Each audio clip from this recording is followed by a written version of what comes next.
Bom dia, galerinha! Sejam todas bem-vindas e bem-vindos a mais essa videoaula. É um enorme prazer estar aqui com vocês. O tema da nossa aula de hoje será a Reforma Protestante e a Contra-Reforma, que é um conteúdo rápido, legal, interessante e relativamente fácil de compreensão. Então venha comigo, galera, nessa jornada. Bom, toda vez que eu começo a falar sobre Reforma Protestante, eu lembro que a primeira coisa que nós temos que fazer é conceituar a reforma. E, na verdade, os movimentos reformistas foram movimentos que ocorreram ali no século XVI, mais ou menos, que tinham por objetivo olhar para dentro da Igreja Católica Romana e fazer um processo de crítica das suas estruturas. Crítica das suas estruturas dogmáticas, das suas estruturas morais e, principalmente, da corrupção financeira. E, portanto, os primeiros reformistas, eles não tinham por objetivo fazer uma ruptura com a Igreja Católica, mas sim reformá-la para fazer com que ela retornasse ao quê? Para fazer com que ela retornasse à sua estrutura original, à sua missão de guiar os seres humanos para a salvação do espírito, para a salvação da alma.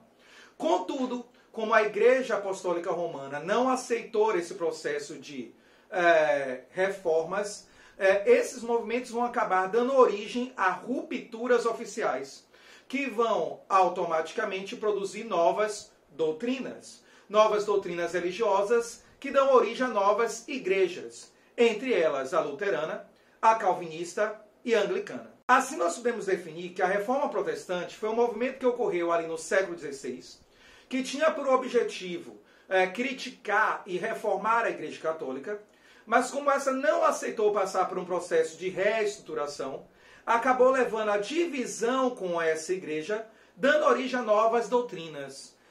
Entendido o que foi ou o que eram as reformas protestantes, nós agora temos que entender as suas causas, o que vai levar a esse processo.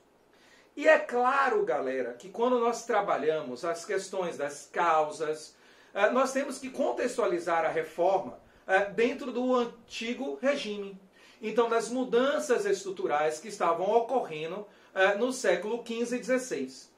Isso significa que a reforma protestante ela está intimamente ligada a alguns movimentos sociais e estruturais da época, como o renascimento cultural, o mercantilismo e o desenvolvimento da burguesia e, finalmente, também ao processo de estabelecimento do próprio absolutismo.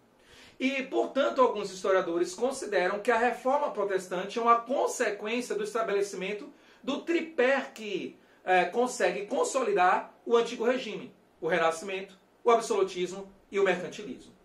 Quando falar isso, não basta para entender como esses elementos vão produzir ou vão fazer emergir a Reforma Protestante. Faz-se necessário nós analisarmos cada uma das características daquela sociedade odierna ao século XVI que levaram aos movimentos reformistas. E o primeiro deles, galera, é o renascimento cultural. Lembre que esse renascimento trouxe uma visão de mundo que se espelhava, que se referenciava na Grécia antiga clássica. Isso significava trazer uma visão mais racionalista, mais humanista do homem e do mundo. Em outras palavras, o Renascimento vai romper com a ideia de que a Igreja possuía o monopólio do saber. O Renascimento vai questionar aquela sociedade mística religiosa típica da Idade Média europeia.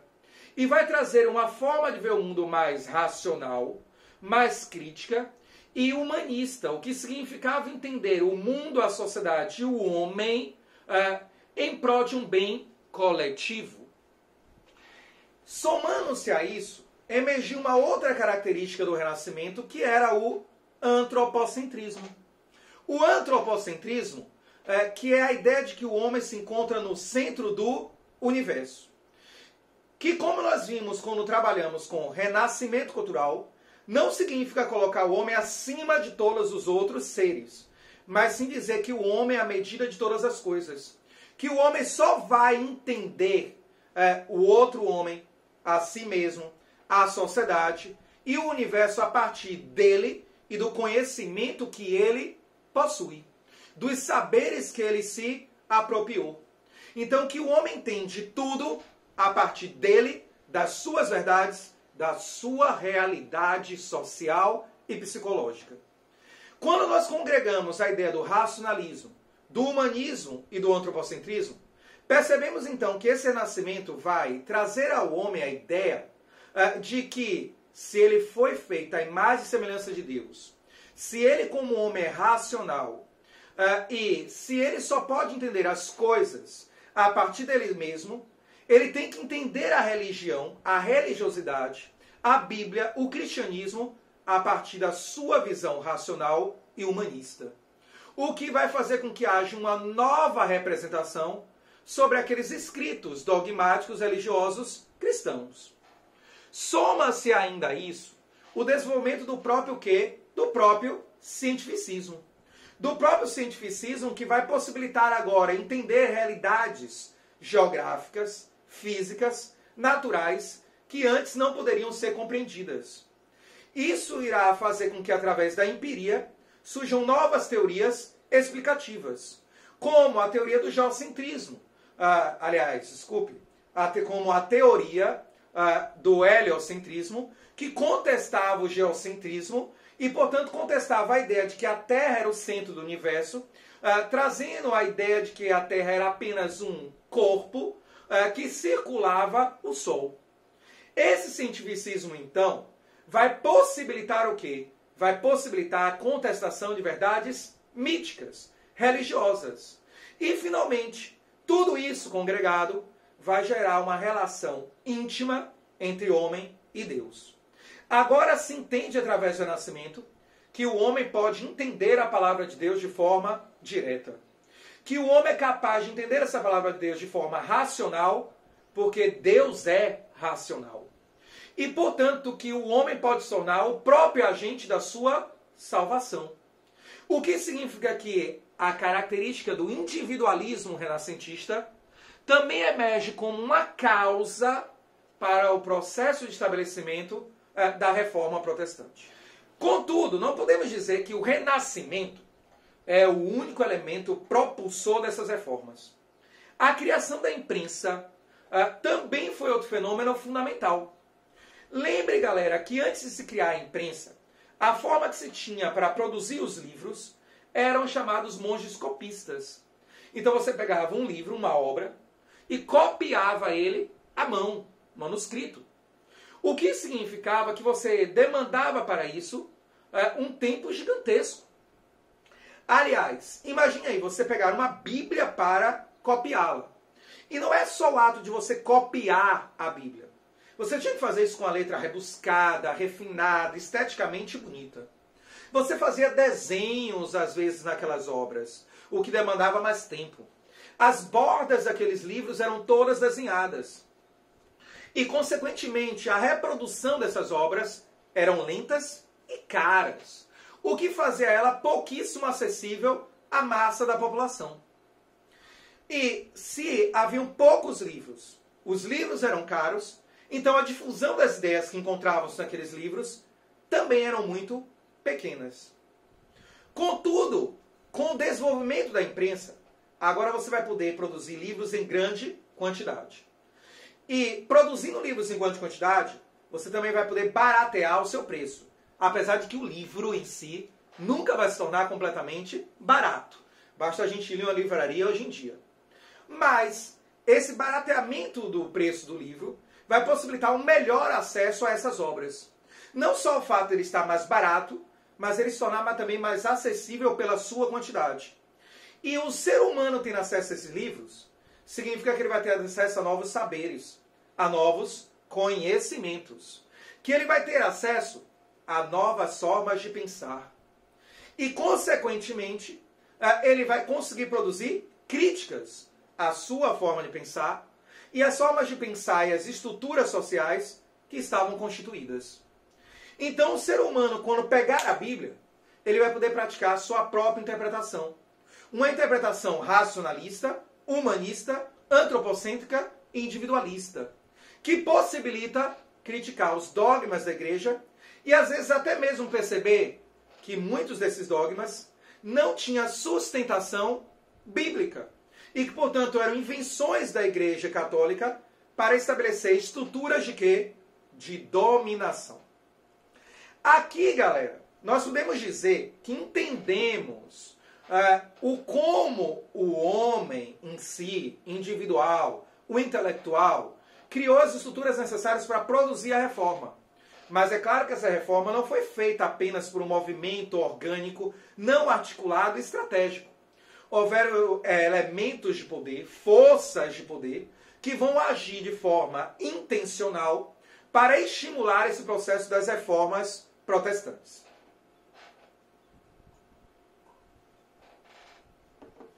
Entre essas forças, galera, podemos destacar o fortalecimento do poder real. Então, a própria instituição do absolutismo. E por que o absolutismo? Vai acabar emergindo contra a Igreja Católica, facilitando o processo da reforma protestante. Se havia uma aliança entre rei e a Igreja, que fortalecia ambos, inclusive justificando o absolutismo. Isso vai ocorrer, galera, porque se de início o poder do rei era justificado pela igreja, e, portanto, havia uma aliança entre poder secular real e poder religioso da instituição da fé católica, por outro, isso determinava um poder da igreja sobre os reis e sobre o Estado. Em outras palavras, o Estado ele estava submetido inicialmente ao poder clerical da igreja. O próprio rei estava submetido ao poder de Deus e do seu grande representante, que era o Papa. E, em outras palavras, havia uma intervenção da Igreja Católica sobre o Estado, de tal forma que essa igreja poderia estabelecer limites ao poder real, leis, impostos e controlar o próprio rei. Isso vai, mais à frente, ser enfraquecido porque o rei, cada vez mais, vai estabelecer uma comunhão com o poder celestial, o poder divino. E o próprio rei vai dizer, se eu sou um representante de Deus na terra, se eu escuto a Deus, se eu sou orientado por Deus, então eu não estou submetido à igreja ou ao Papa. Mas, na verdade, existem dois representantes. O Papa, a igreja, como um poder clerical, um poder clerical que deve organizar as boas condutas, a moral, a salvação da alma, e outro poder secular, que é o meu, de orientação divina, que deve organizar o Estado, a sociedade, a lei. E, portanto, o rei vai estabelecer uma aliança direta com Deus e vai querer tomar a autonomia daquela igreja. Inclusive, porque ele tinha por objetivo se apropriar de certos poderes da igreja, como o poder que a igreja tinha sobre a família, ou principalmente o poder econômico da igreja. O rei queria, em alguns casos, extinguir o dízimo, transformando o dízimo em um imposto estatal. Em outros casos, o rei queria se apropriar das riquezas materiais, físicas, que a igreja acumulou. Em alguns estados da Europa, por exemplo, a Igreja Católica era dona de aproximadamente 60% das terras. E uma vez se fazendo uma reforma e uma ruptura com a Igreja Católica, esse rei poderia se apropriar dessas terras. O que significava se apropriar de mão de obra, de elemento produtivo, de capital. E poder utilizar também essas terras como elemento de barganha por outras alianças. Ele poderia entregar essas terras a nobres, poderosos, atraindo esse nobre para o seu lado, ou entregar essas terras para burgueses. Burgueses que fossem aliados a ele, transformando esses burgueses em nobres e fazendo com que esses burgueses passem a apoiá-lo de forma integral. E, portanto, o rei vai passar a agir em algumas situações, como é o caso principalmente da Inglaterra, como um elemento de enfraquecimento do poder da Igreja Católica e às vezes até como líder do processo da reforma. Entendido isso, nós também já percebemos que uma outra estrutura social, que um outro grupo social irá influenciar nesse processo. E esse outro grupo, que eu acabei de citar, se chama a burguesia. Lembre que a burguesia, com o processo do absolutismo e sobretudo o mercantilismo, se estabeleceu como uma classe social. E uma classe social que se torna cada vez, com a avançada idade moderna, mais predominante economicamente, mas com pouco poder político. E a burguesia vai fazer emergir novos anseios particulares a ela, que entravam em conflito com as estruturas sociais estabelecidas pela fé católica. Lembrem, galerinha, que a igreja ela tinha uma forte relação com as estruturas feudais. Era a igreja católica que definia que Deus dividiu o homem em dois grupos, nobres e plebeus.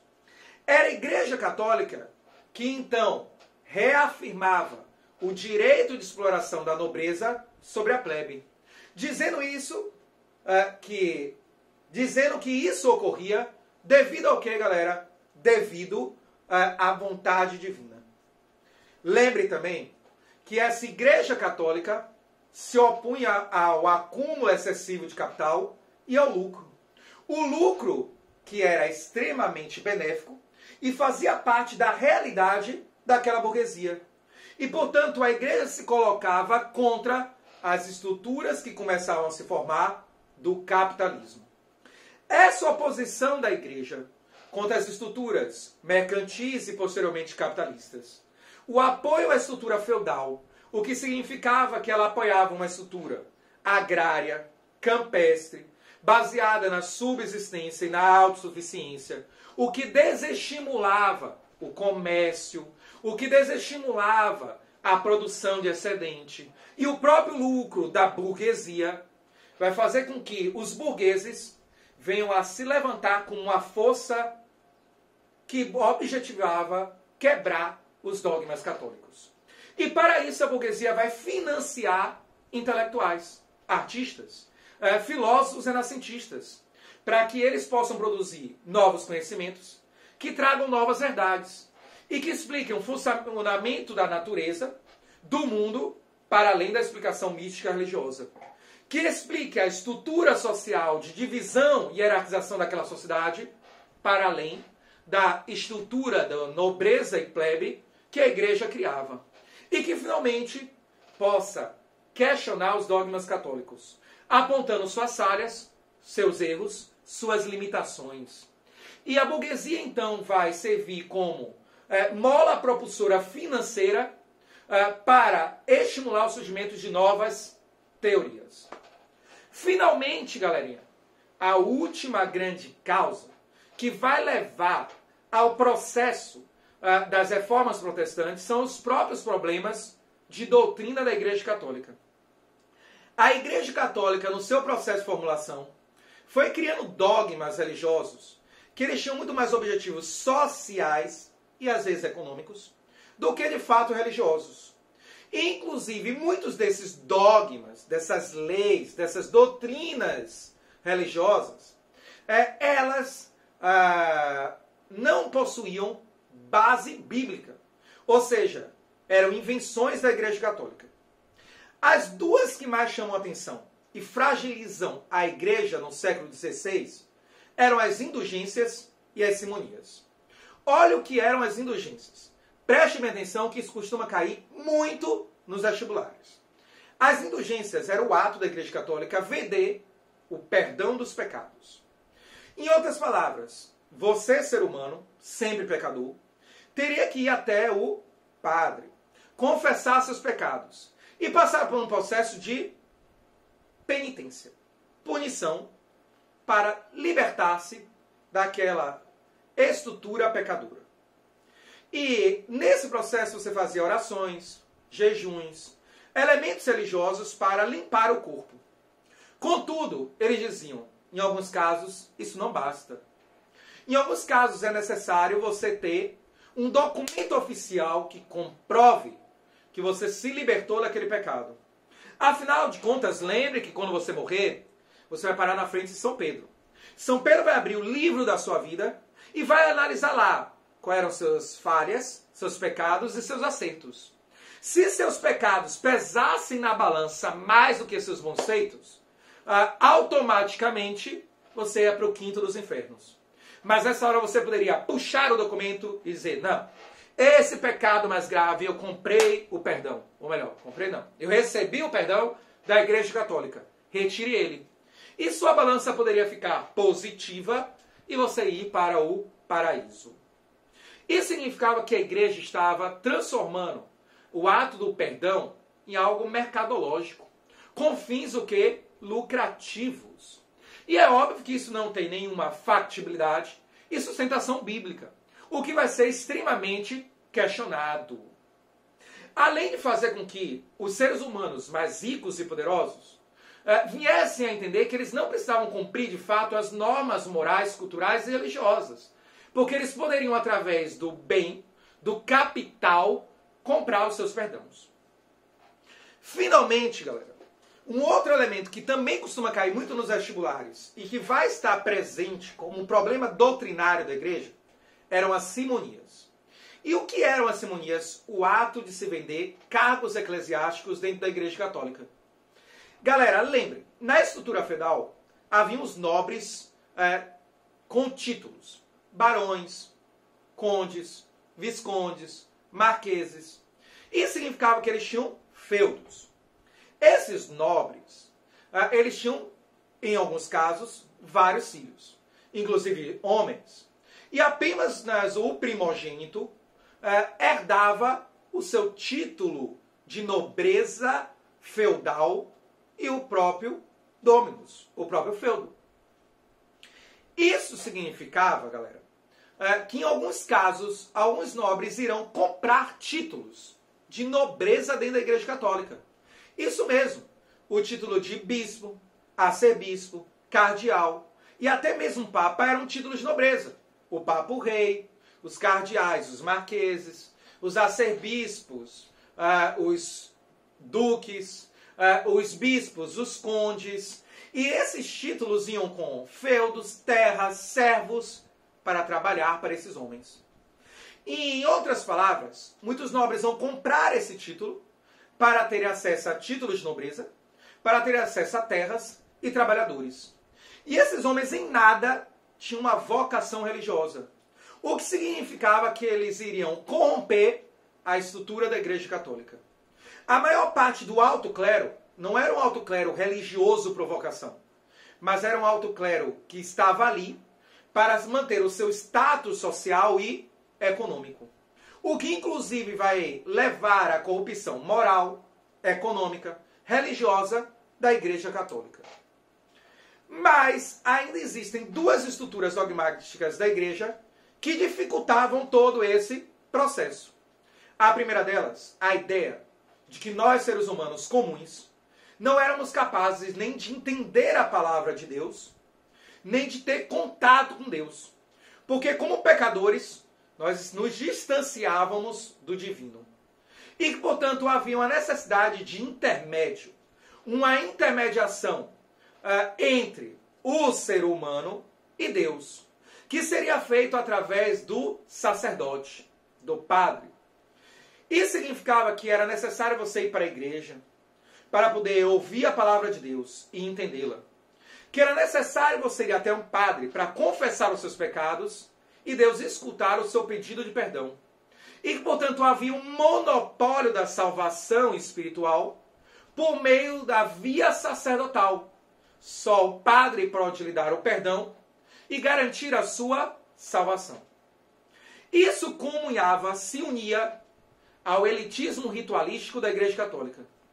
Galera, no Brasil, até o século XIX, havia missas que eram realizadas na forma similar à Idade Média. E como acontecia esses cultos? Na maioria das vezes, os padres abriam as missas e falavam praticamente toda a missa em latim. A língua que eles diziam que era a língua de Deus. Essa missa feita em latim era incompreensível ao ser humano comum, que não sabia o latim, a massa da população. E aí os padres diziam, sabe por que vocês não estão entendendo?